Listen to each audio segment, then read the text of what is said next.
ईमानदारी से एक बात बताता हूं कि नीट के लास्ट मंथ में अगर तुम फिजिक्स बिल्कुल भी ना पढ़ो तो भी कोई फर्क नहीं पड़ता। अगर लास्ट मंथ से पहले पहले फिजिक्स में तुम्हारे 120, 140, 150 नंबर आ रहे थे, एक महीने बिल्कुल फिजिक्स नहीं पढ़ोगे तो भी 140, 150 नंबर ही आएंगे।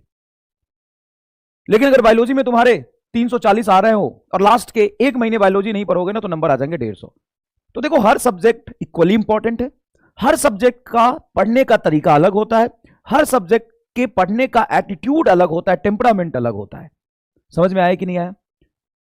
लास्ट मंथ में तुमको जैसे अभी शुरू कर रहे हो ना, देखो अभी इस मंथ में अब मतलब 40 से 50% टाइम तुम दो फिजिक्स को, कंसेप्ट सीखो, नोट्स बनाओ, क्वेश्चन प्रैक्टिस करो, और बचे हुए टाइम 30% दो तुम केमिस्ट्री को, 35% और 20% दो बायोलॉजी को। जैसे जैसे ये टाइम आगे बढ़ता जाएगा, याद रखना, ध्यान से सुनना, जैसे जैसे टाइम आगे बढ़ता जाएगा फिजिक्स का टाइम कम करते जाओ। ऐसा नहीं मैं कह रहा कि फिजिक्स ही पढ़ना है तुम्हें जीवन भर, फिजिक्स का टाइम डिक्रीज करते जाओ, केमिस्ट्री का टाइम ऑलमोस्ट हमेशा इतना ही रखना, बायोलॉजी का टाइम इंक्रीज करते जाओ।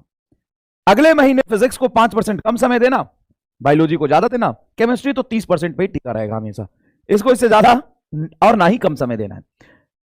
जब तुम्हारे बोर्ड पास आएंगे या नीट के एक महीने पहले, तुम इसको टाइम देना 50% 60%, ठीक है ना, इसको देना तुम 30%, तो सर बचेंगे 20 से 10%। हाँ, इतने में ही तुम्हारा फिजिक्स का काम हो जाएगा। और ये सच है। देखो, बहुत सारे ऐसे बच्चे होते हैं जिन लोग जो लास्ट मोमेंट पे सोचते हैं कि अरे यार फिजिक्स मेरा खराब है, ठीक कर लेते हैं, तो नहीं ठीक हो सकता। लास्ट 1.5 महीने में, 2 महीने में, 3 महीने में फिजिक्स ठीक नहीं हो सकता है, लेकिन लास्ट के 2 महीने में बायोलॉजी ठीक हो सकता है। समझ में आया कि नहीं है? बायोलॉजी ठीक हो सकता है। अच्छा, तुम कितना भी रट लो, अभी चाहे कितना भी रट लो, कितना भी अरेंज बना लो, अरेंज कर लो सब्जेक्ट को, बायोलॉजी को कितना भी रट लो, फिर भी लास्ट के 1 महीने रटना ही पड़ेगा। समझ में आया कि नहीं है? लास्ट के 1 महीने आपको रटना ही पड़ेगा खूब। सर बायोलॉजी में क्यों नहीं पढ़ा? अरे ऑलरेडी 30% टाइम बहुत है ना, 3 सब्जेक्ट है ना, फिजिक्स केमिस्ट्री बायोलॉजी, तो ऐसे बांटोगे तो 30 के ऑलमोस्ट नहीं तो आएंगे ना। तो इसको पहले से ही फिक्स कर दिया ना, कह रहा केमिस्ट्री की क्या गलती है, कोई गलती नहीं इसकी, इसको पहले से ही फिक्स कर दिया यहाँ।